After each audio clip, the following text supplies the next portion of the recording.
Hey everybody, I'm Graham Boyd, Xbox Live's AC Bongos, and you are listening to the Rectify Gaming Podcast. I'm pleased to announce Xbox One backward compatibility.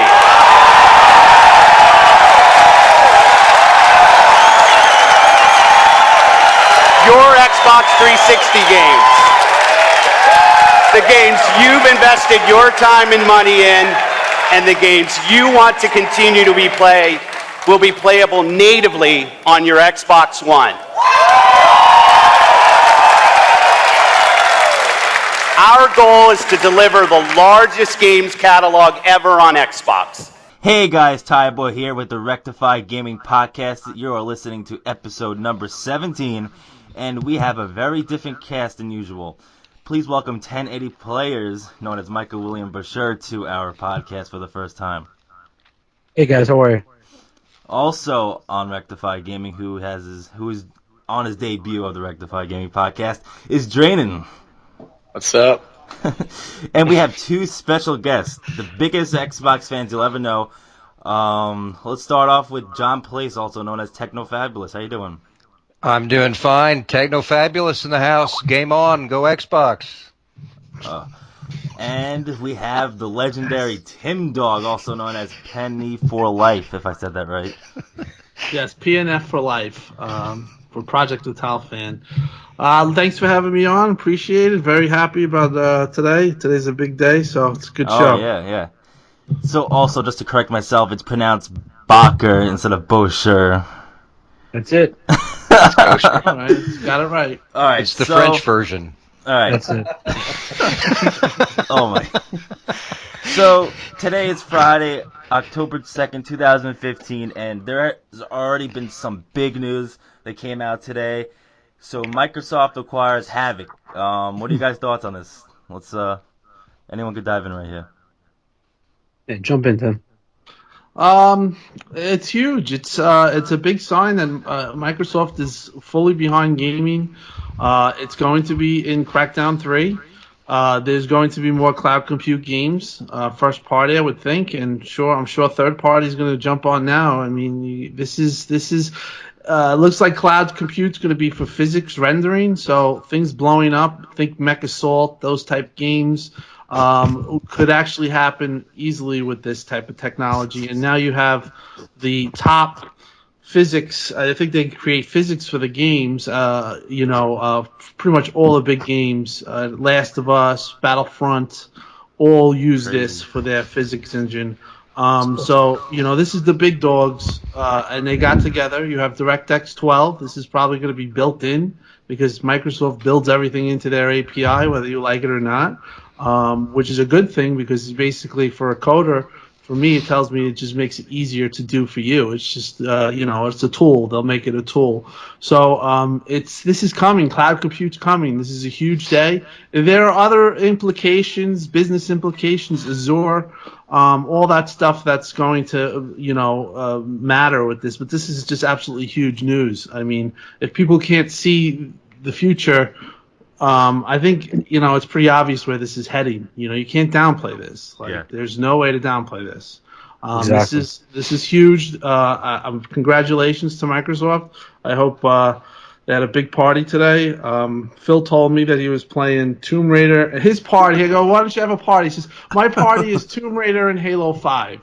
So he's very happy. The team's really happy. This is just a big event, and it's good to be a Microsoft fan right now. A lot of people doubted us. A lot of people said we didn't know what we were talking about. We were lying. Yeah. We all know this. Back in 2013, and people were out picking PS4 over Xbox One, and I can tell you the day of E3 when they announced the whole DRM issue came out, people underestimated the Xbox One, but I think things have changed in 2 years. Yeah, exactly. Especially with the way, because the reason is because when people first started cloud computing, obviously the main issue with it was the difference of lag and latency, because to try to do things over the internet and have them broadcast at such power at the same rate on your television screen creates a huge lag. But it's not just one system doing this. Cloud computing is a whole bunch of systems in general. So that's why with picking up Havok today with DirectX 12, which is, as you guys know, we had Dylan Brown from Incandescent Imaging on about his game Caffeine. He said that they're getting about a 20% increase in performance from DX11 to DX12 on both Xbox One. Even more, actually, that's on PC. It's even more than that on Xbox One. And that combined with Azure is all three things are really the cloud system. It's not just the cloud system with everything else. All three of those things encompass everything at once, which is what allowing all that to show up without lag, with the DirectX 12 allowing a higher frame rate, the Havoc allowing a lot more physics with a physics rendering engine.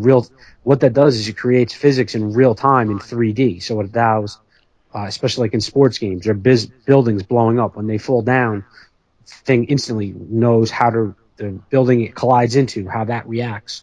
And the Azure itself puts everything on the screen at once without really very little lag or latency that's visible to the human eye. So that all in one, everything encompasses it all in one. And I just, if I could reiterate even what Tim Dog said, for those of you out there, for the gamers listening, some of the titles that use the Havoc engine are things such as Star Wars Battlefront, Dark Souls 3, Fallout 4, Halo 5 Guardians, Horizon Zero Dawn, Just Cause 3, Need for Speed, No Man's Sky, The Last Guardian, Tom Clancy's Rainbow Six, and it goes on. And as you'll notice, it's not just Xbox games, and that's the kicker. It's Sony games pretty too. Much every sport game. Look at sports games, football, sports. NHL 16 uses. They have the most advanced physics engine where just puck itself. Yes, puck yes. NHL 16 has really good physics. That's all Havoc's engine. Mm-hmm. And what I love about it too is that basically I hope Microsoft keeps pretty much the whole Havoc team. Obviously that's all being worked out right now. The financials are being worked out. But now you're adding these people, I'm hoping, that will be a part of Microsoft. And Microsoft will have its own engineers that can work with these guys and just make the product even bigger and better than it was. Like I said, 1080 players brings up an excellent point. One time talking to somebody at one of these parties that I go to, they told me that DirectX 12 is built into the cloud compute is built into DirectX 12. It's built in. So this is all he very well explained it. It is all it's all one. If it's like Xbox One is what it makes sense. It works together. It works in conjunction.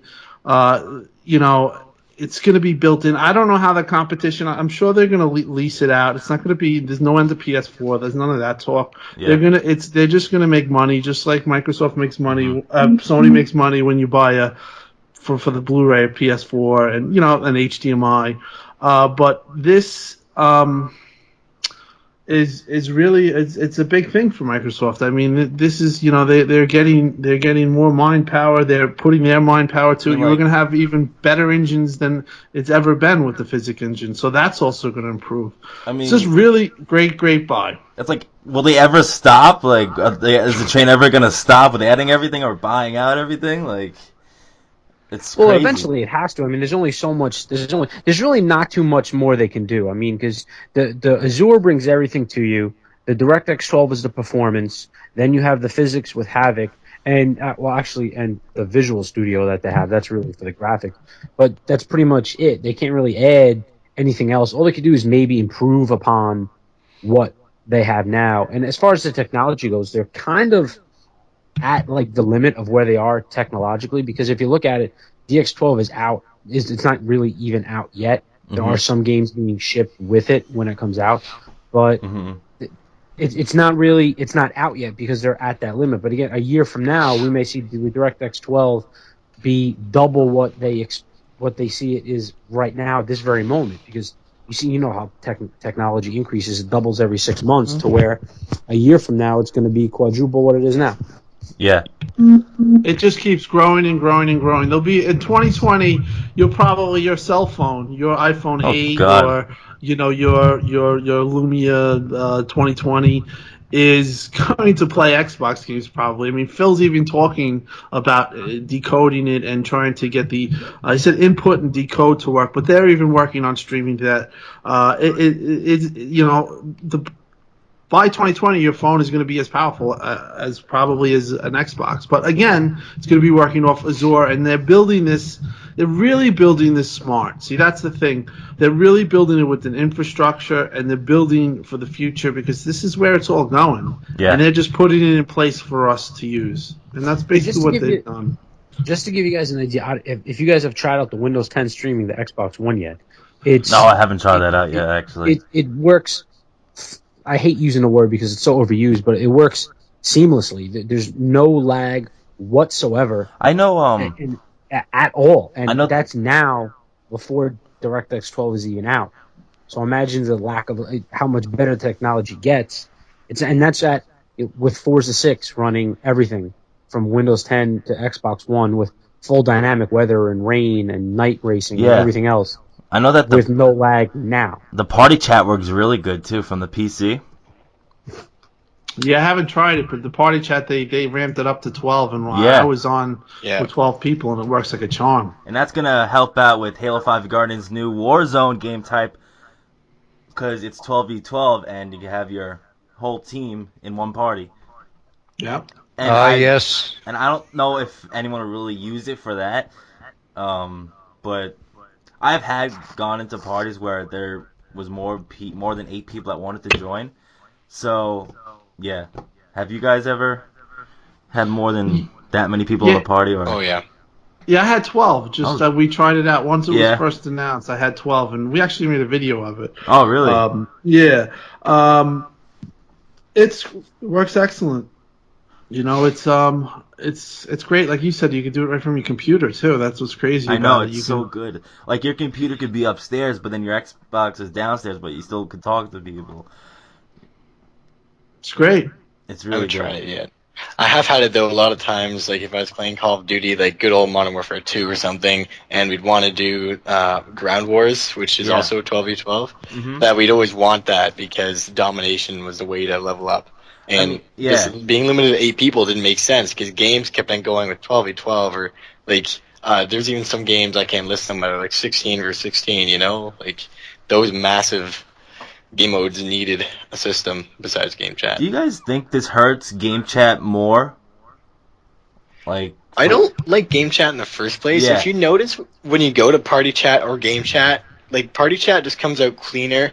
And that way you're also not interrupted by, like, 12-year-old kids, not stereotyping, but, like, 12-year-old kids that are, like, making really stupid noises over the mic. Well, I want to listen to my friends and just my friends. It's probably me. No, I should be the last one talking.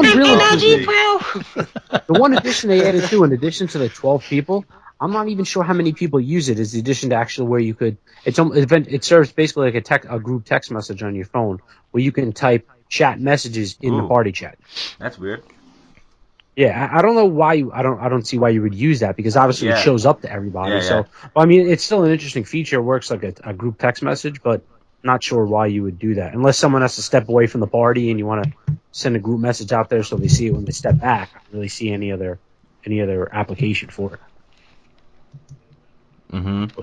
How about you could also listen to the voice messages on the Xbox app?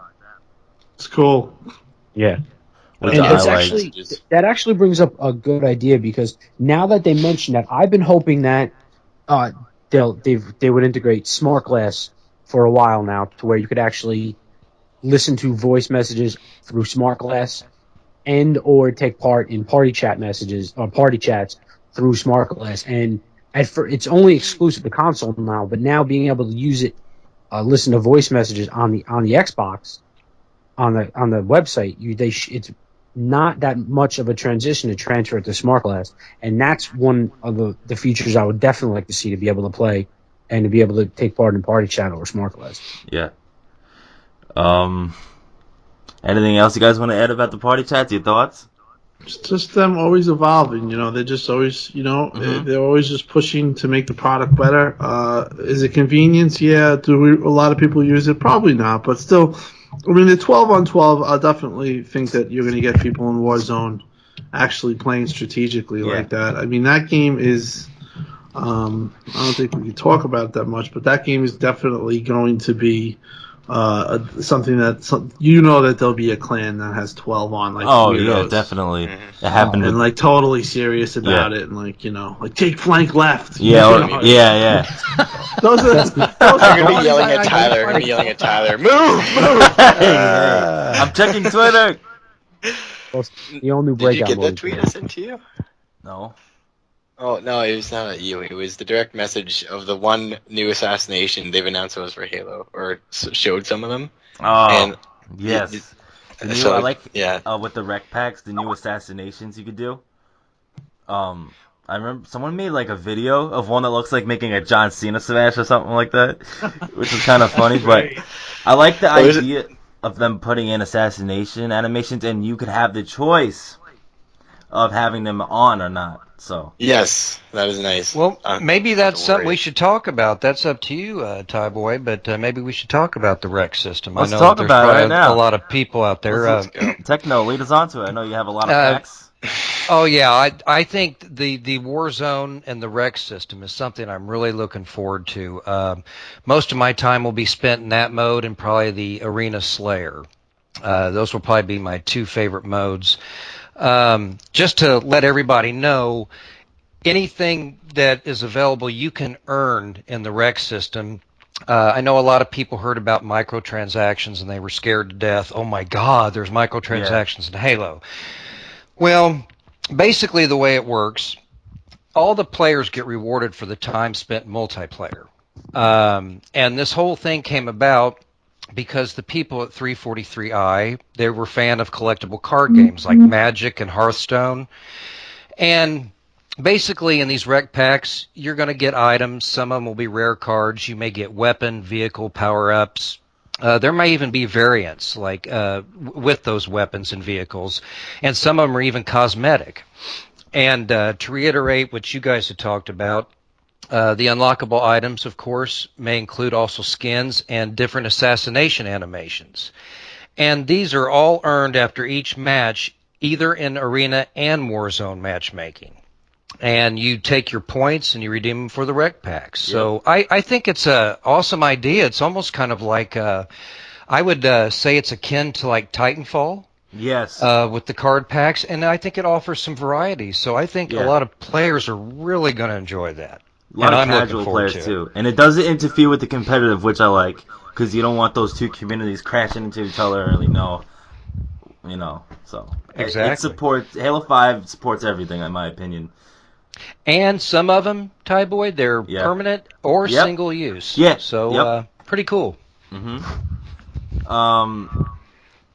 was I just gonna say? My bad. How about the new Breakout game type? Have you guys played it during the beta?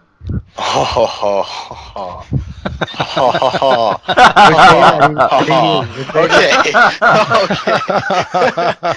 I love this game type. I adored it. It was pretty much like I got place in the pro for all three of the game types that went through the beta, but Breakout was definitely my favorite.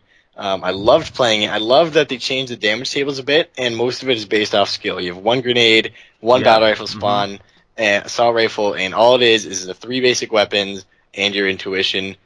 And it was so nice to collaborate with teams like that, like playing Rainbow Six 2 is like that. But Breakout was different because it's faster, it's open, and you're just really concentrating on the game. I personally believe, as far as competitive Halo will go, I think that Breakout shouldn't be a competitive mode involved in the competitive gaming, like but rather HCS its and all own that. competitive ladder, I believe, should be, because it's different. It's not the same. Yeah, I like it.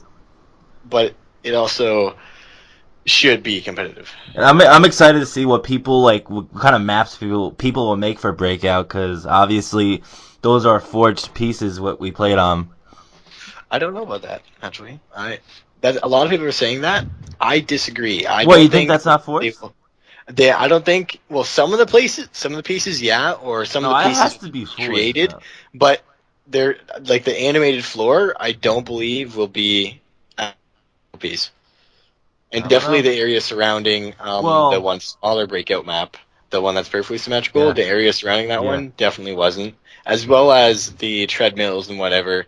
Obviously, that's going to be forgeable, but to what level, Do I have to finish forging that and then get out of Forge, go to custom games, and just see if my treadmill launches me in the right spot? Like, they said that Forge is going to be good. It's going to be better. Maybe they will have AI. Maybe they will have animations. I don't know.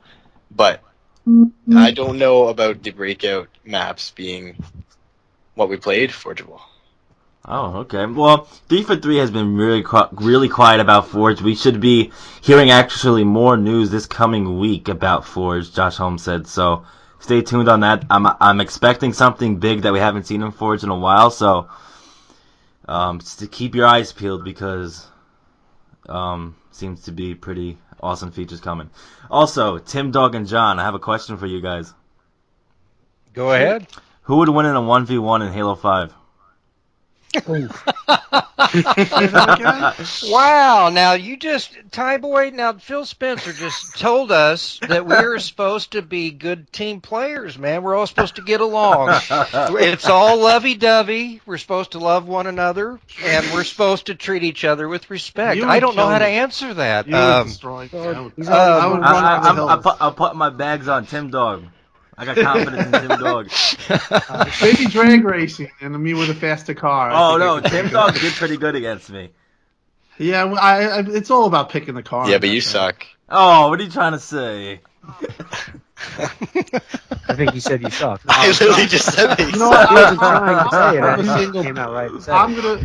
I'll get killed in multiplayer. I get absolutely destroyed. I'm usually the guy that everyone starts to turn on and like starts to get mad at because they're losing, and then they start to take it out on somebody. That's all right. I'm usually that guy. Well, I'll have to say this. For example, back in Halo Reach days, I had 1,1700 hours easy in just multiplayer Slayer. I'm ready for the dog, man. Oh, I'm going to issue a challenge right now. I'm ready for the dogster. This would have to be live streamed. Yeah, that's right. But yeah, Halo 5 bets would be taken. Really how long does it take till you kill me? And I'll let you right now, Tim. Unlike some of your adversaries, I will pay if I lose. Oh God. Well, you know what? Honestly, I wonder. I bet these guys would give you a run for them. Who's the Tyboy? Who's the best Halo player that you know in like your group of friends? He says himself. In Rectify, the best Halo player when it comes to multiplayer would be between Draenen and Twisted Shots TV. Okay, so now that's a battle. So Twisted, I would say you guys could put some damage. I'm pretty equal with Draenen though. He's a little bit better than me, but. Well, yeah, I'm also out of practice though. Compared to Halo and Call of Duty, do you know how little I play Halo? Look at my hours on Xbox. I love Halo, but I want 4-player multiplayer. Bring it back, please. Okay, that's that being said. Twiz would definitely kill me. Yeah, Twisted is like. Oh, he would annihilate all of us single-handedly. Now, John, that's a big battle right there. Yeah. It was one first one. I mean, the kids, honestly, younger kids, or you're not kids, you're 18 or whatever. The younger guys, how old's Twisted? I think he's 38. He's 33. No, he's he's in his 30s. He's in his 30s. I don't know his exact age. I want to say early to mid 30s. But yeah, he's no younger like me. Then probably it's I'll ask him right now. No, don't ask him right now. It's a 3. It's John's a 3-1 favorite right now. Well, I tell you what, I turned 43 in November, and I will say this. Okay. I might be older and I might be a little slower, but I usually outwit the young ones. Right when they think they got me, I put the fabulous on them. So, and they're like, "Ooh," So I can handle it. Okay. They go ooh, like ooh. Oh dang it! He shot me. But I think that answers my question. That was pretty eventful. But Halo 5 Guardians, I expect you guys to get it at launch. Well, from what I played, it's pretty awesome. I played Warzone once, and so yeah, and the beta obviously. So from what we've seen, Halo 5 Guardians looks like the game. So let's go on to something else that's Halo related. Let's go on to Hunt the Truth Season 2. What did you guys think of the first few episodes? Oh. What? Wait, do you guys understand that? Yeah. I don't know what I that think he sound doesn't was. want to talk about it. You know what it's- Popeye You don't want to laughs talk like about that. Hunt the Truth? No, let's hunt the truth. It's Wait, out wait, there. did you, you John, know. did you ever listen to it? I've listened to it, but this is just for me. I'm kind of old fashioned. Okay. I might even go dark the last 2 weeks before the launch of Halo. I'm one of those guys that likes to be totally surprised. I've seen some of the videos and stuff leading up to Uh-huh. the Halo storyline. As for me, I know enough anymore, and I Okay. really I want to be totally. But Okay. you guys are more than welcome to talk about it. I can go to the bathroom, eat all a I piece could of say pizza. right now is, you guys should definitely listen to it. It is pretty intense. I didn't even get to listen to the second episode. I've only listened to the first episode. So, I'm not too familiar with the second episode, but you all should listen to it. I don't know too much about Hunt the Truth, as I am more of a multiplayer guy, like towards a story kind of guy. But if anyone wants to lead on to it, 1080 Tim or Draenen, feel free to. But we can move on if you want. I have nothing to say. Okay. I'm like, Okay. whenever I'm getting interviewed, I think we're all no multiplayer comment. guys and casual players, so I bleed the foot. you guys want to Yeah, talk that's about kinda a pretty big September game that came out known as Forza 6? Oh God, yes. So how much did it sell on the first day? Excuse me. How much did Forza 6 sell on the first day? I actually I really don't know. I think it's to be like- honest, I was busy Tim, playing. Tim, wasn't it like Yeah. around? It's in the millions, I think, right? No. Right? No. No? No. Forza 6 will sell 1 million. It's a pack, and it does well in Europe. It has Forza games always have good Was legs. it at They least don't. at a million? Right? I don't even know what it's at. What? Oh, you talking about Forza 5? Forza 6. What a six. No, Forza 6 is Forza 5 is supposedly around 2 million. Oh, okay. So Forza 6 it'll probably, I think it would be around 3 million. Like I said, it's more of a long legs type of sale. Yeah, Like yeah. everyone buys car games. Everyone who owns an Xbox has to own this game. They bundle it. It does well in UK. Yoshida had a statement about how car games are not. It's a tough genre right now, and it is. In America, we're not buying the car games like we used to. On Amazon, it was about like up to 10. But again, it's a bundled item, and again, it has legs. I would think in lifetime it'll sell 2 to 3 million. It'll always sell. Is it's it a, to the point. Is it a must buy? Well, anybody who I- owns an Xbox, yes. I John- think it is. I mean, Absolutely. since it came out, and I got the Ultimate Edition, and Yeah. it launched, and I was able to play it on September 10th. Well, since then I've accumulated like 230 hours. And You're I'm almost done leveled- with all the achievements. You Yes, don't and like I'm- that. I was busy with NHL 16 and Destiny, which I didn't finish Destiny's Taken King yet. But yeah. Yeah, and I just would like to say, man, it's a fantastic game. I mean, and it's a game that if you're a car lover, it doesn't matter if you're a casual racer. Yeah. If you're really serious, because you can adjust the settings, you can do anything you want to get that game to play it and enjoy it the way you like. Some people are creative and they like to, do the painting. Some people are into the tuning.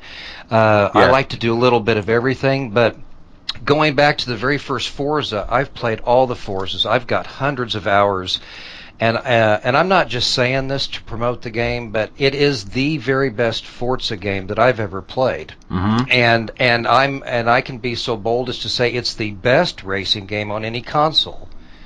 And with the added elements, not only do you have the rain, but you've got the night racing. You've got 26 different environments.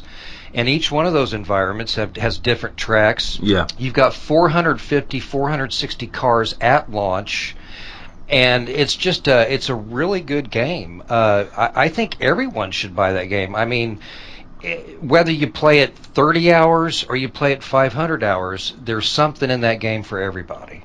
Yeah. Exactly. Just to give you guys an idea, it's really about just the preparation that went into this game that a lot of people don't realize if you don't do it a little bit of research on it. Where Turn 10, they actually visited a lot of these, like every single rain track that there's rain on. There's 7 of them actually. The 26 have rain, and of the 7, they visited all of them at Yeah. different times of day to see how the puddles and how the rain accumulates. And what it's different. There's been racing games with rain before, but it just comes down. What's dynamic about the dynamic weather, pardon the pun, in Forza 6 is that not only does it rain, but you can see the rain like bounce off the windshield like it does in your real car in real life as it just beads off to the side. And if you cut the corner and you cut the corner over the barrier and you on a turn and you take out some of the grass in the rain track, the next time you come around it, the grass is being wet, you rip it out, now it's dirt. Now there's a puddle there, and the puddles grow as the race goes on, and it's Ooh. all without a drop Wow. in frame rate. It's absolutely incredible the detail that they were able to get into the game and actually maintain throughout the I mean, course of the race. I wonder how much development time did Forza 6 get? Well, Do not know. surprisingly, I mean, Forza 5 was at launch, so I would assume that they actually did that fairly quick. Now, Obviously, with they Forza would probably 5, be planning they it. 'Cause- probably had some assets because I know a lot of people complained about Forza 5 and they said, well, it's an incomplete game. And I disagree with that. I played Forza 5. and I've really played enjoyed Forza it. 5 so many times. Like, I can't even. I played it so much. But they use those assets, the new cars and everything, and Forza 6 is a totally new build, and Forza 5 was the jump starter into that. So, I think we're going to see, as usual, we're going to see not only car additions and DLC, you're also going to see new tracks. And new tracks are always welcome if you're a race fan. You always like new tracks. What do you guys think of the consoles? Like the Forza 6 console and the controller. Beautiful. I think it's the best console on the market for price point. Halo 5 is second because it's themed, but $499 is a little rough. Elite is third, in my opinion. And then the standalone ones are going to be for pretty much the families and stuff like that. A lot of promotions, like right now they're running a $20 promotion on the white Xbox One bundle, the gears. So it's $329. Black Friday probably be $299. But yeah, the Forza to me is the best console for the money. I think if you want to be like a good buy, an educated buy, Forza's the one. Beautiful, it's blue. It makes sounds, I mean... It makes sounds. It's just Go honestly, Xbox! Turn it on. it's honestly, it's huge. I imagine Tim, like at the fair, hold some cotton candy saying it makes sounds. Oh my god. Unveil it through a curtain. Oh my god. Sorry. That's how you sell anything. Out of all these new bundles they released this week, which one is your favorite bundle? I like Tomb Raider. The be Tomb Raider honest one about it. was nice. I wish they would come out with a Tomb Raider branded console in that bundle. Yeah. But- But the thing is, it's a timed exclusive, so. Yeah, but they could still do that. Technically, so is Call of Duty. Well, Maybe yeah. they were you could saving say money that, for the yeah, Hobbit yeah. deal. I don't know.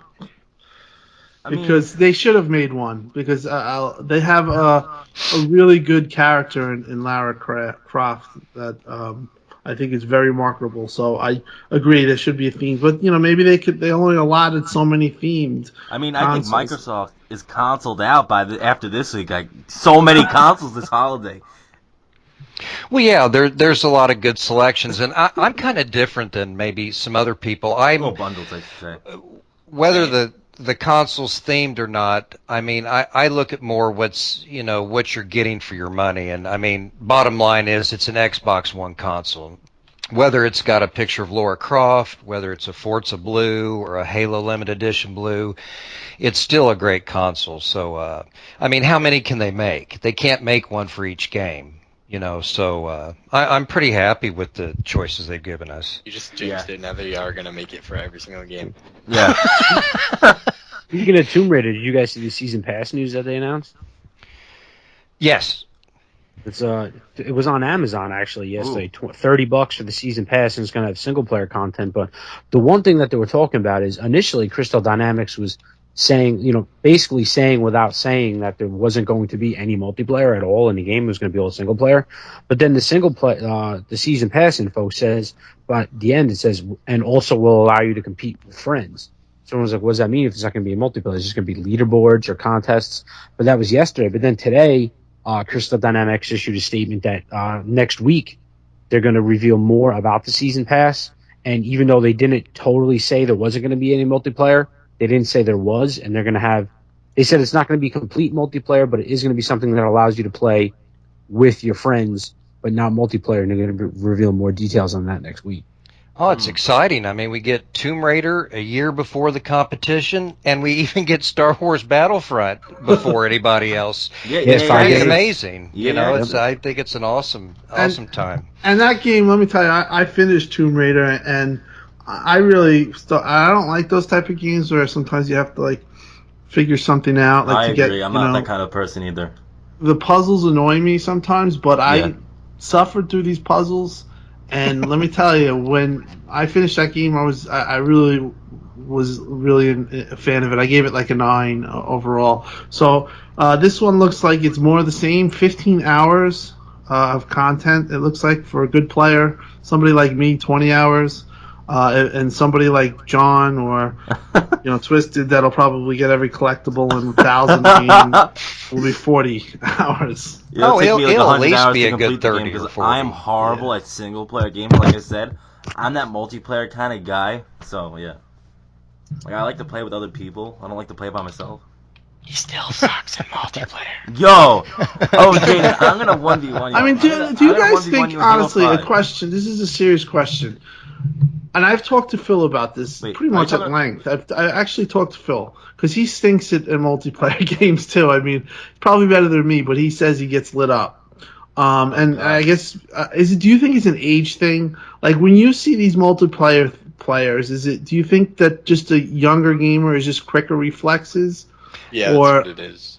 Do you think that's what it is? I think that's what it is. Psychologically, that's what it is. Like, if you look at the pro demographics for games too, there's not a lot. Like, I mean, Halo probably has the oldest, and even then, really not a really high age, less than 30, because it's around that age 25. You do slow down, things don't come as quick, and even if it's that slightest millisecond, that still makes all the difference, right? Well, and I'd like to chime in on this because, like I said,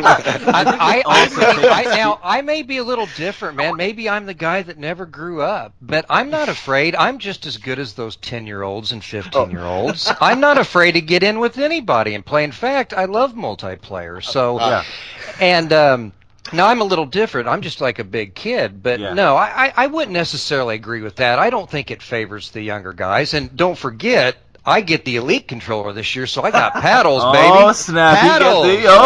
Snap! Yeah. That's the outwitting. That's the. Oh my god! But Twiz just messaged me on Twitter. He said he's 36. Okay, so yeah, it'll be a good match him versus John. It actually, the betting lines have actually went to 2-1. John still, I mean, it's almost 50-50. I also think like. It could take more experience to get good at a game. I mean, to be honest, I'm still young to be playing games because I think when Halo 1 came out, he was probably my age, so he's been through it all. Well, here's a prime example. Like if I was up against Tyboy, I know that even if I killed him, he would be so full of rage. He'd be like, "Oh, that damn Techno Fabulous." He'd be like, "Oh, that darn Techno Fabulous," and he'll run right back to the same spot, just like the COD players. And I'll be waiting behind. Waiting behind a statue of Cortana, and I'll shoot him behind the back, with my battle rifle. Beep beep beep beep, and down he goes. So I think that's pretty much what would happen. I've never heard a battle rifle sound that way. It's like you just hybridize Star Wars. Like you're mixing up two different games coming out right now. But aging in gaming. How about that? But to go back with the whole bundles, I think one of the one that stands out to me is the whole Kinect bundle, because lately people were thinking, they stopped supporting the Kinect, which they are not, obviously, with the new Xbox experience of the whole Cortana thing. So I like how they're having a bundle with Kinects and all that. So what do you think about that, Tim or John? Can I go? Yeah, you can. Yes. Okay, God, I want to turn. Why can't I go for? I want to talk to Phil. Come on, share Phil with me. I also think the choice of games are actually pretty good, though. I'll have to say this. I have loved the Kinect since launch. I think it's an integral part of. I would not want an Xbox One without Kinect, and I know people are probably going to go, "Oh my God!" But no, the voice commands alone are gravy, man. I mean, record that, take a screenshot, snap this, snap that. I mean, that in itself is worth having that Kinect. Or even using Skype helps too. And with the Cortana integration, the Kinect is going to play a crucial role in that. Oh, definitely. Now, I think there's a lot of, but this is all going back to the launch, and that's a whole nother topic from what Xbox has evolved into. But I still feel that Kinect plays a vital role. I don't think it's just for the casual gamer. I think hardcore gamers like the Kinect as well. I know I do. So that's kind of my take on it. Tim, you want to add anything? Well, my take is I loved Kinect. I was my name, Project Natal fan, is because of Kinect. Yeah, that was actually the code name for Kinect. Yes, you guys didn't know that was the code name. I was always a huge fan. I predicted its success. On a forum, I said it was going to be the big hot item. They all made fun of me, which was System Wars. It's still going on. You don't want to get into that right now. Yeah, but it was a big forum at the time, kind of like the Twitter of today. And I told everyone, I was like literally the only guy. All the other pundits were like, "No, it's going to be dead on a lot. It's dead, this and that." And then when it came out, it was obviously a success that it was. But and it was gratifying because I kind of. That whole place was just shut up. Yeah. But being said that, I was always expecting a game to really prove Kinect's worth. And to me, the thing that came the closest was D4. But in the end, it was just too hard for gaming to make. It has to be more precise. Maybe in the future, I don't know. But as somebody who I love television, I watch Mets games, Yankee games. Oh yes. As a multimedia device, it's tremendous. I just think that it's kind of a little bit of a sad story. They pretty much Kinect is pretty much done. I mean, Microsoft's going a different way. I don't think game wise it's done, but other than the voice command, it has to have that game that what I was always hoping for that would make it. It never say, "Wow, I love this game," but the whole never had that. Yeah, the whole motion thing, like with Kinect or PlayStation Move, or like it never went through the way that we all thought it would go through. It's true. No, but I'll tell you one thing, and I think all of you would agree. You guys would all love to go to Cirque du Soleil with Don Matrick and see that presentation, would you not? No. Don Matrick's the greatest guy in the world. Remember they had the Usher? Didn't they have Usher come out too? That was really bad. Yeah. See, these things go and listen, I was a Microsoft fan, and I still was behind them, and even that. But looking back, like I just remember one thing with Matrick where he was just like like pushing the crowd to be excited, and it just was such a moment where it wasn't to be excited about. Yeah. I was like, I know this guy's no good, but we got it. We're here now. I hope the Kinect still gets hopefully Cortana gives it a little bit of love. I think that's going to come last in the preview. I think they're just going to get everything like fast and working without any bugs. So Cortana, I mean, I know that they said November. In my opinion, it might be a little pushback. And you know what? I think that as fans, we can be a little understanding of that. It's better to be pushed back than rushed. Right, exactly. And they've given us so much. You know, you look at this. I mean, I even talked to your Barrett. I tweeted him, and he answered. I said, you know, you work. You know, you had 106 updates the first year. This year, you have the new experience, Xbox new experience, 12-party chat, Cortana, all this stuff that I listed, and that takes work. It takes manpower, and these guys work 14-hour days. I saw it when I went to E3. This is no joke. You know, they work 14-hour nights, 6 days a week. It's crazy. That's the truth. So, I think we could be a little understanding to get Cortana. Like you said, just make it good, make it fast, and it's really going to be exciting times. I'm fine with just getting this UI working good, and then having Cortana be the best it could be, because that's a big deal. I love voice commands, and I'm upset that I can't say like something like Xbox turn off television, where it would like just turn my TV off instead of the Xbox. Yeah, I wanted more voice controls, but when Phil came in, he basically cleared house of that team. So that they pretty much were all laid off. Which stinks, but obviously the people that made this stuff aren't here anymore. So Kinect is still a good thing, and hopefully Cortana can be something that it sells itself on. Yeah, I agree with you, Tim, and I think you hit something real important, is patience. I know that there are a lot of people out there that are wanting things like background music and other applications, which I think have a place. Yeah. And Phil came out and he pretty much was very vocal and honest about it. Of course, he always is, and he's a stand-up guy, and he's just a straightforward guy. And he says, "Look, we haven't forgot about background music. We just are going to do this first. What they're working on right now, they've got this huge dashboard update that they're working on. This is going to be huge. Windows 10, DX12." All this cloud compute, this is a whole new revamped system. So I think it's important as gamers that, as much as we want all this stuff, we need to be a little patient and understanding, like Tim said. I don't think that's too much to ask out of us. I think we all need to be mature about this and realize the huge undertaking that's going on right now. Mm-hmm.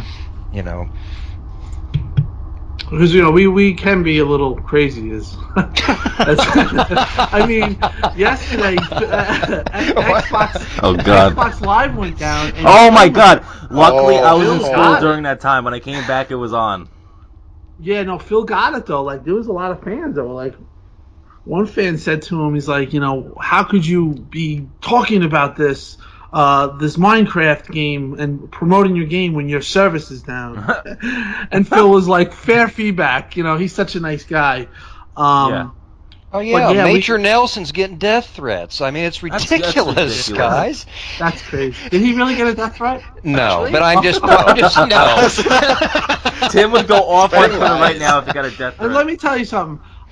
Major Nelson is I think Tyler met him. He's on. You have to meet him. Oh, Major Nelson. Major Nelson's nice. I asked him if he thinks 1 versus 100 is coming back, and he says no. Well, he said no straight up. No, but John, if we get you out there, you have to meet. You think that I'm a character, and obviously Dimitri is not here as a character. He is the biggest character of us all. That's the funny thing. He's just. I can't explain how he is unless you meet him. He is I have a lot of fans, respect. Awesome. I have a lot of respect for all the Xbox execs, and I'm not just saying that. I know a lot of people say, "Oh, Techno, you're a fanboy." No, I'm not a fanboy. I have always. I love what Xbox gives my family. I mean, I've got 4 kids. I've got a fiance that she has a son, so I've got a soon-to-be stepson, and we're all gamers. We game. We love gaming. And the games that Xbox gives us are what we want. And I just really am behind the Xbox. I play so much on the Xbox, I really don't have time to play on another system. So, Xbox is like home to me. But like Tim said, you got Phil Spencer, you got Mike Ibarra, Major Nelson, Aaron Greenberg. and really, I give my hat off to. I'd just like to give a big shout out to Aaron Greenberg if I could. That man is phenomenal, and Tim knows. I had a situation with my achievements not working on Xbox One. You've been requesting I had, I woke up one day, I turned on my Xbox, 5,000 gamer score is just mysteriously gone. I'm thinking, oh my God, my life, my gamer score. Well, Aaron Greenberg, through all this, while they've got all this stuff going on, he personally took care of my situation, and I had a call from Redmond within a couple days. Nice. And I already had my achievements back. They had fixed the situation, and I don't know too many companies that care so much about a gamer like me, just a little guy from Indiana that nobody knows, but he took the time out to help me. And so I just like to give a big shout out to him because that was amazing for him to help me out like that. Yeah. Yeah, I mean, Aaron took. I remember that whole situation, and John was very upset to say the least. I mean, he was I've seen those tweets like a million times. I mean, losing that many gamer score is a lot. That's a lot of time. It was a lot, but being a big company, and I work for one, some things get lost through the cracks when you get these type of things. Like you usually call up sometimes, and you get maybe not the best care in this regard, and but John was calling Xbox for he was trying and he was doing this, but Aaron actually took his time out, his personal time, like I said, and he made sure that he was taken care of. And I remember because I watched the whole thing. It was like a Monday. He's like, yeah, I got somebody to talk to. It was over the weekend, right, John?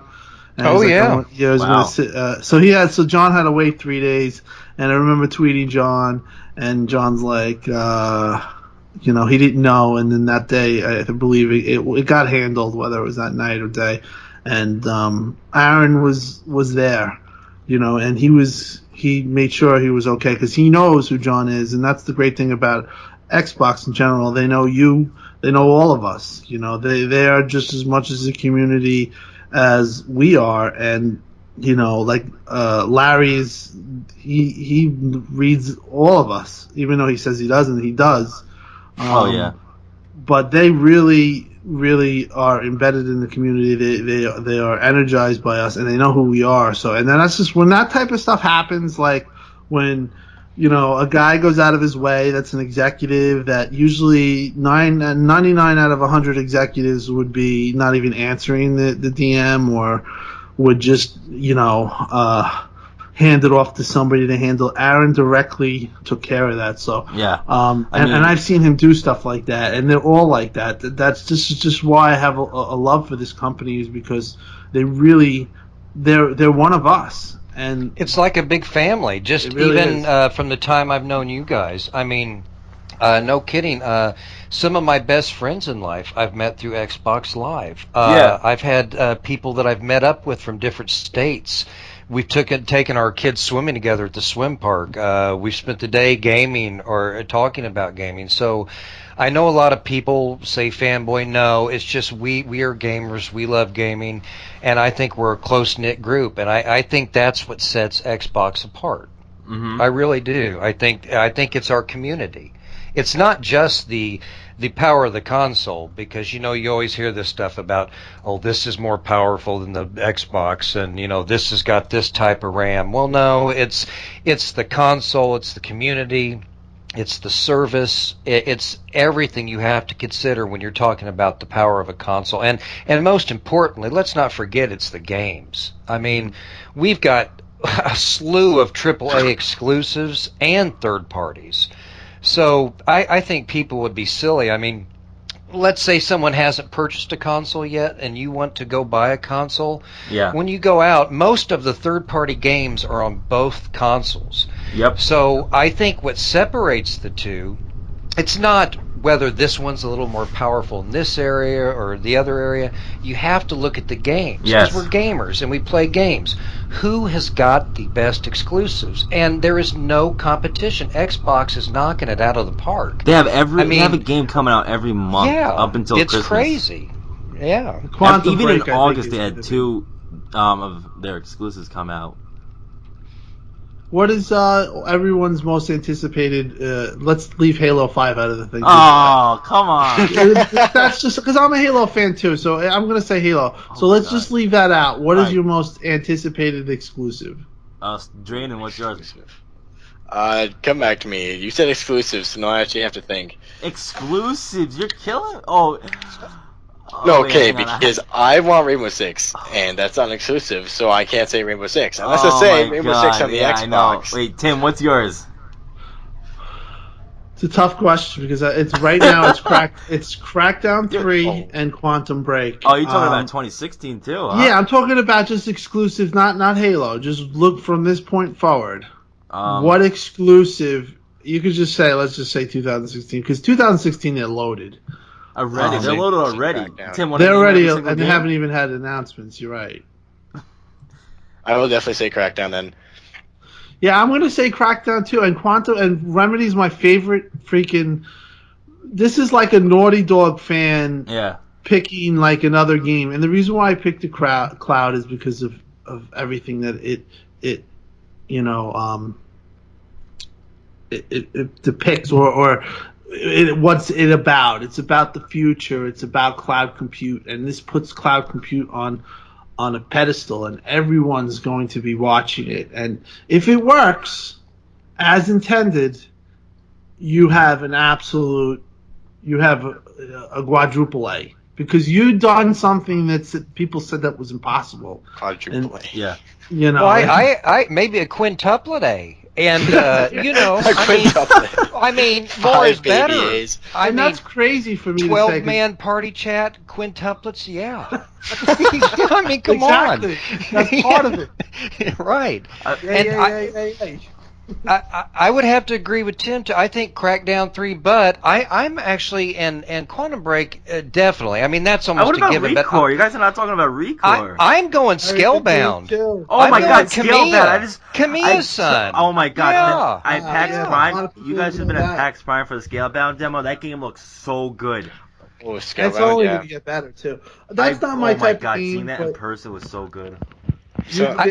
Japan, they're really. To be honest, Japan is actually supposedly very hyped about it, so maybe that'll help some sales. Well, definitely it's a different type of game. It's not your. If you notice, like you have, and not to insult any game, but you always have your annual games. You have your Call of Duty, your Madden, your FIFA. Yeah. Scalebound is something new and unique, kind of like Quantum Break, and I think as next gen gamers, I think actually, in my opinion, the video game industry got toward the end of the life of the 360, things got kind of stagnant. I mean, you get your standard shooter, here's your gun, here's your loadouts, this is what you got. Well, now they're starting to add things in games, the cloud compute, and I agree with Tim. This cloud compute, if it rocks like it's supposed to, and I actually believe it will, this is something huge. This is something that no other system can do. It doesn't have the infrastructure. Of course, Sony, anybody can use the cloud compute, but Xbox has got the infrastructure, and they've planned on that. This is what the Xbox One was designed for. So I think games like Crackdown and, of course, Scalebound has got that RPG element, which I'm a huge fan of the RPG genre. So I think that game, new games that have a new take, that's what excites me as a gamer, something new. Scalebound, you have 4-player co-op plus 4 dragons, because you get a dragon for each person. So that's basically 8-player. He's in it for the dragons. Yeah, that game is there's passionate gamers about Scalebound for all the reasons that you said. Recore, let me tell you something. Recore that might looks be it's going to be an emotional type game, which emotional type games like Ori or The Last of Us was a tremendously emotional game, which those type of games are dark horses because they just can sometimes just capture your heart, or they can capture gamers' heart, all gamers' hearts, and Recore has the potential for that. I know, I talked to somebody, Phil Son, at the Xbox event, the Xbox Live event, the Xbox Fan Fest, and you kind of explained some things to me and the story about Mac and what it's about and where I see that going. I think that's a game that John might actually be fighting for in 2017 when we revisit this conversation. John would be like, Recore took it because I have high hopes for that game. Well, but Quantum Break's like a movie. I mean, that thing is just I don't technical feat. I couldn't believe when I saw that game when they added the act. Yeah. You have to have games that emotionally pull you in. I mean, because they're not like, back when I was 8 years old, you're talking about 35 years ago playing on my Atari. I mean, we had things like Pong, Batman, Missile Command, very simple games. Now these games are like big production movies, and it's not just the gameplay, it's the storyline. And I think, like Tim said, like Ori and the Blind Forest, I mean, it was the music, and it was the tone that game set, and that, as a gamer for me, that was a whole new experience, and just what a wonderful game. What a wonderful game. Gareth Coker is the guy that pretty much had the score of that, and I've talked to him a couple times on Twitter, and he's another great guy. I need to get your phone, man. You've got like the Commissioner Gordon phone, the red one. I don't like back in the like 1970s, Batman, where you'd have God, the what's big the bright 1970s? red Oh luminescent phone. It's the Tim Dog phone, straight line to Phil and You know everybody. me, I need that. I'm want all that. over this stuff. Tim's got the connection. But yeah, it was a great so that game, like you said, emotionally, just the music. I mean, I remember that game out when Gumon, when that part with Gumon and with the what is the best part of the game? It's like in the middle of the game, John, where you're going up the tree and you come out and you fall. The water is coming from below you. Everything is filling up. Do you remember that stage?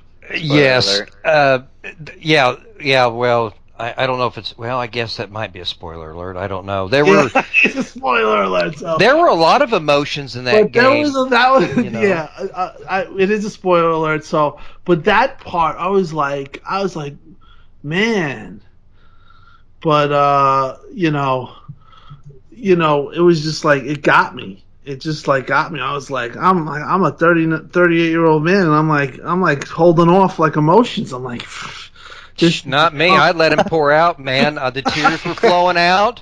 I got over my gaming goggles. They were fogging up. I had the tissue next to me, my man. God. No, I mean it really is. If you haven't played, have you played it, Ty? Nope. Have you finished it? I heard about it. I heard it was a really good game. Gotta play it, brother. Oh, it's a must-have. It's a must-have. Yeah. It does look like a good game to play, though.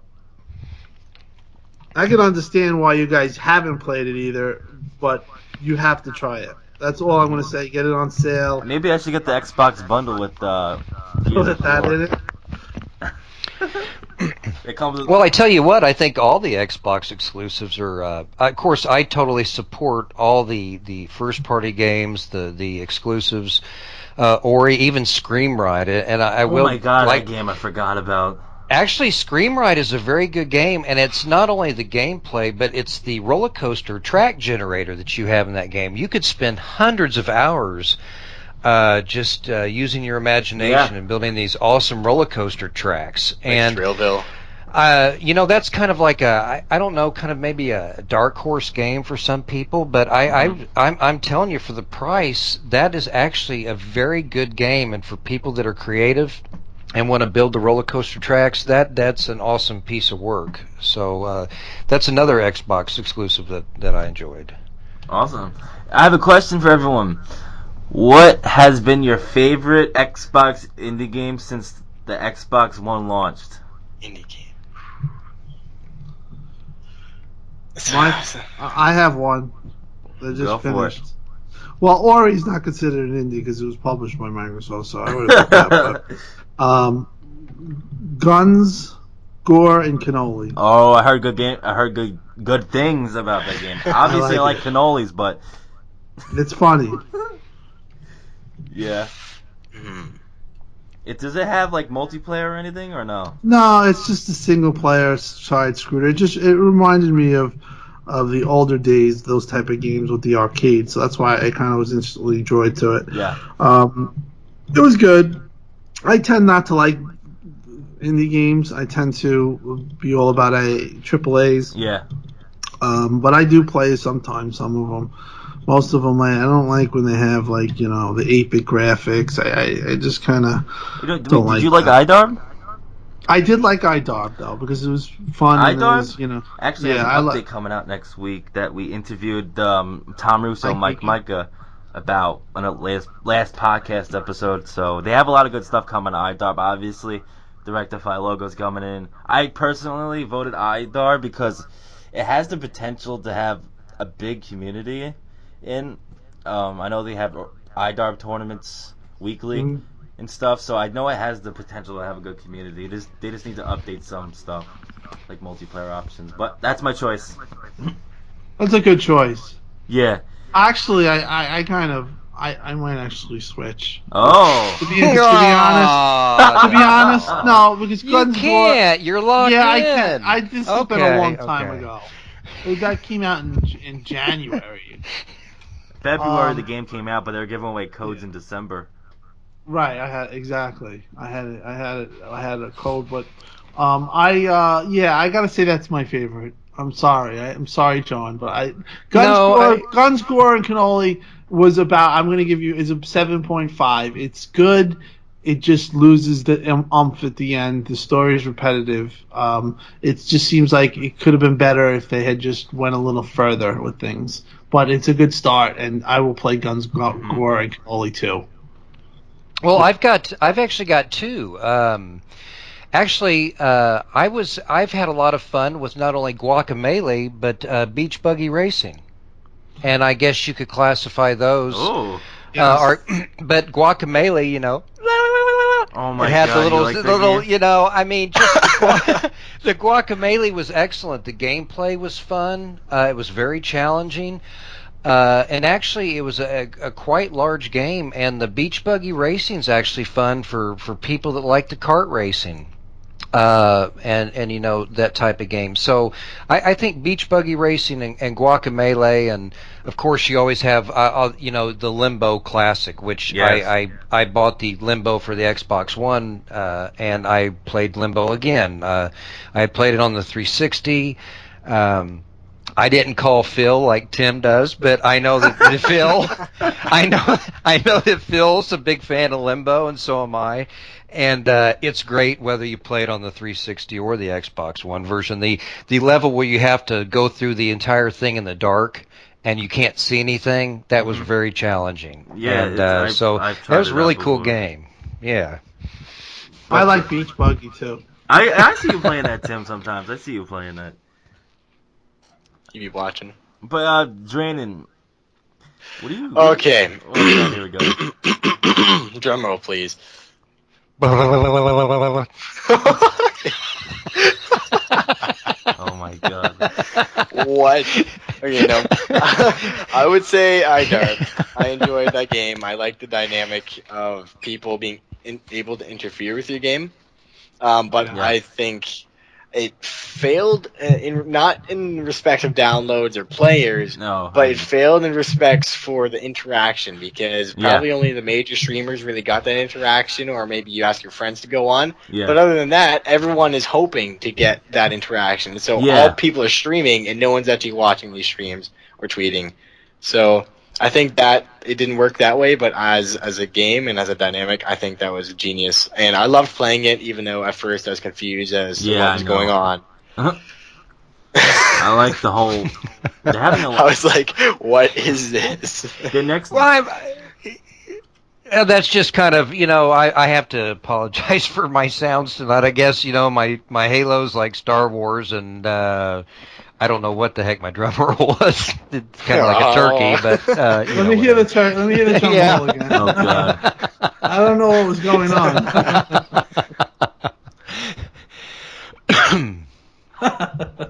So, but iDarb's next update is going to be half free and half paid. So You'll always get What? something. It's not my expectations. It's not going to be that expensive. $5 at the most, I would think. Yeah, I'm a Well, that university was a student. free That's a lot of game. money. So the devs are nice guys too. Very funny. I like the iDarb song. Yeah, I think that's pretty much would be my number one. And then Guns N' Cannoli, and then Wait, what about then Cuphead's coming out? Woo! No, well, Did 1080 Cuphead- drop? yeah, Yeah, 1080. did it Yeah, drop? 1080 had to go. Oh, I didn't catch that. Yeah. Sorry, He's been didn't mean to cut quiet. you off. Continue. I mean, it is a great game. It's funny because I thought their success was going to be like not soccer cars, whatever, Rocket League, and Oh my god. Wow, he just had to do it. I honestly I Hey, call it kid. that now, and Yeah. I actually don't I have know. nothing against that game. Right. Wanna play But, soccer cars? Rocket League needs to come to Xbox. It looks like a really good game. Yes, it Wow. but Sony probably is going to try to. I would try to make that exclusive. I would too if they were smart. It was what I thought that iDarb was going to be, but it Yeah. didn't pan out. And I mean, iDarb's still a great game. It's probably the best indie on the system for sure. Still, I don't know if Cuphead is like. I don't know if that's it is an Cuphead idea. is like it's not even out it's- yet. They have a mascot for it. They have it's big. It's I don't. Oh my god! I played it. It's a really hard game to play. Yeah, but you're you. No, I even played it with a Wi-Fi player who was. See, good I at think those kinds of games. I think I'm up to 4-1 now. If Cuphead's hard for you, Tyboy, I Yo, think Cuphead is the odds hard. are 4-1. Well, we played on a really hard mission though. Like the developer, one of the brothers that was demoing it, said, oh yeah, so. The developer told my friend Paul. I won't say he's listening, but my friend Paul, he's on Twitter. Yeah. He told him he'd give him $1,000 if he could finish the level. And my friend came close, and my friend's like a really good gamer. Like, Wow. I mean, Cuphead is Okay, not but- an easy game from way. No, it's very hard. Challenge accepted. The art style is really good. Yeah, no, it's my game that I'm looking forward to the most out of indies is the Solace project by far. I was the most impressed with that at E3. Cuphead is just going to be one of those games that I'll play, but I'm going to get frustrated. It's just too Yeah, hard. it's gonna be one of those games for me too. It really is. They're talking about toning down it, but they want to have that. See, there's gamers that want the challenge, and let me tell you, that game is challengeable. That face thing that's shooting all those things. Yes, it's very random but very hard. Yeah, I couldn't believe how much was going on and the way this guy was playing, and still living. I was like, I don't know how that happens. Like, that's how hard the game is. But they're talking about toning it down. I think they will tone it, but still be very tough. And let's not forget some of the great games. And this has been my pick. And if I could just talk about Game of the Year, I've got a candidate, and my pick is Witcher 3, and I'm going to throw it out there right now, and I'll tell you why. Okay. Usually Tell us RPGs are very good candidates for Game of the Year. I mean, you've got a little bit of everything in there. They're huge, epic games, hours of gameplay. People really get involved in those. Dragon Age won it last year. I think that Witcher 3 and CD Projekt Red, the way that they've handled their DLC, and expansions about ready to come out this October. The expansions are going to be as big as the entire game. Now, I went through the entire game, and I played 300 and some hours. So there's going to be a gobloads of expansions. And CD Projekt Red's actually doing it the right way. They're not nickel and diming you for this cheap little DLC. They're actually putting quality DLC out. I had some friends say, "Oh, it's Metal Gear Solid," and I was like, "No. When you launch a game, as good as it may be, when you've got game-ending glitches and bugs right from the very beginning, I still say that game. I would have never given a game like that a perfect 10. But I think Witcher 3 would be my candidate for Game of the Year, and I think that'd probably be a solid pick. Yeah, I didn't get to play it though, but it takes hours and hours to play. I see. Yes.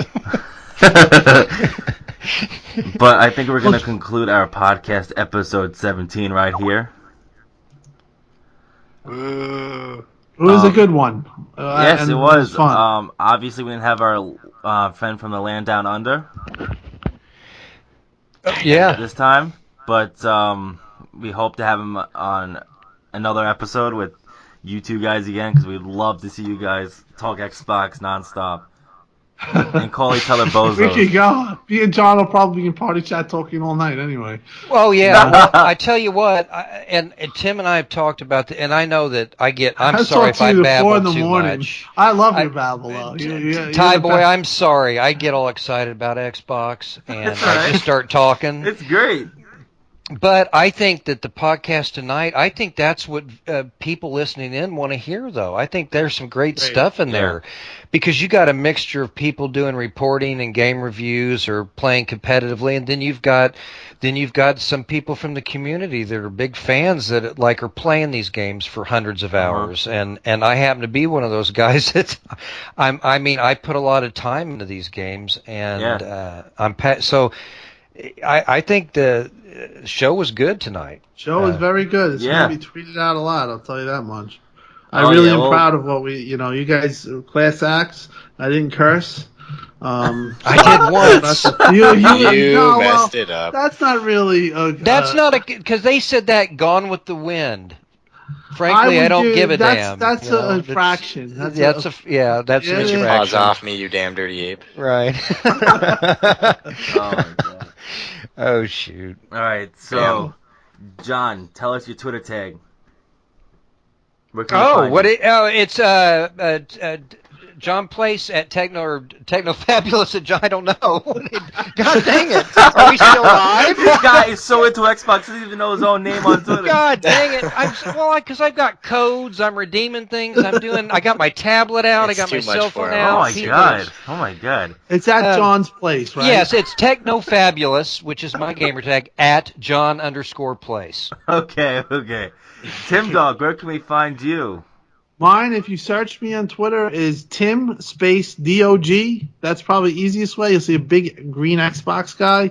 Or if you really want to directly tweet me, it's at PNF, the number 4 LYFE. And also, where can we find you on NeoGaf? I was banned. You can read my article on Rectify that just keeps getting getting gaffed to the point where he just got promoted. Is that the one that's getting like 10 trillion comments? Yes, that is the one. Yeah. Tim's been promoted to Metacritic. He's that article share around so much. I was banned from gaff saying that there was 5. I was actually banned for being right, so that just tells you about that place. But it was an excellent show. Really a pleasure meeting you guys. Like 1080, he had to leave, and it was nice. Yeah. Draenen, where can we find you on Twitter, you scrub? You can find me on Twitter. Okay, then. You can find me because where can I find you on Twitter? Ever. You literally tell them where you can find me on Twitter is what you said. No, you can my tag is Draenen.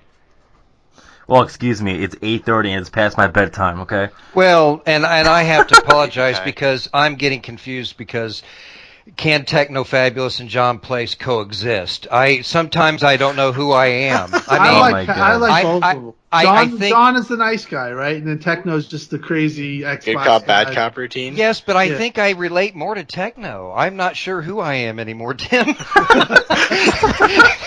It's become an existential issue right now. That's why it's so fun to talk to you. Right.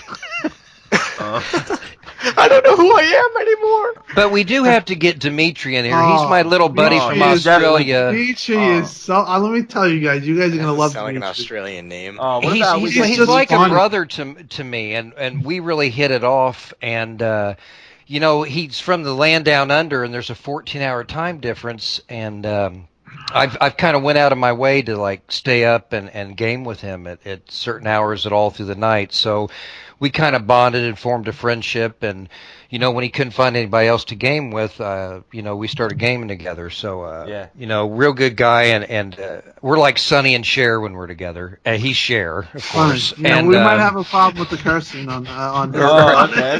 Right. I might have to bleep it out every 5 next seconds. John, you show. bleep, bleep, bleep. He's a Greek. He's actually from Canada. Oh, what? And he met his Yeah, wife he and is. they moved to Australia. But he's a weird. Greek Canadian, so That's he's got the Greek temperament. So Oh, he's really? real feisty. So he doesn't have an Australian know? accent? And he Yeah, has, definitely. honestly, he has the most distinctive accent I probably ever heard. That's what I love about him. Like, when you hear him, you just laugh. God, I'm scared to There's hear no him. way of explaining. He just has a distinct, and he has that, like you said, he gets mad, forget it. Like, It's kind of if I were to describe his voice, it's a combination of Yoshida and Andrew House Oh combined. my god, that sounds amazing. That would get him mad. Oh my god, that sounds amazing. Now, I'm gonna tell him You're that calling on John the Twitter. bozo. You're the bozo right Guy's now. interested Oh, now. my Oh God. boy. Oh my god. No, Dimitri is it's you have to do a show with him. Yeah. Such a nice guy too. Other than all that stuff, he's just honestly a good man with a good heart. Like the first time I talked to him, you just know sometimes when people are good guys, and he's just one of those guys. Awesome. So also make sure to follow 1080 Players at 1080 Players and find me at Tyboy N17 where I tweet random stuff. I tweet a lot of stuff, but also follow at Rectify Gaming where we post Xbox news, community questions, giveaways, our streams, and more. Go to rectifygaming.com for everything. And stay gaming and go Xbox. Go Xbox. We'll be right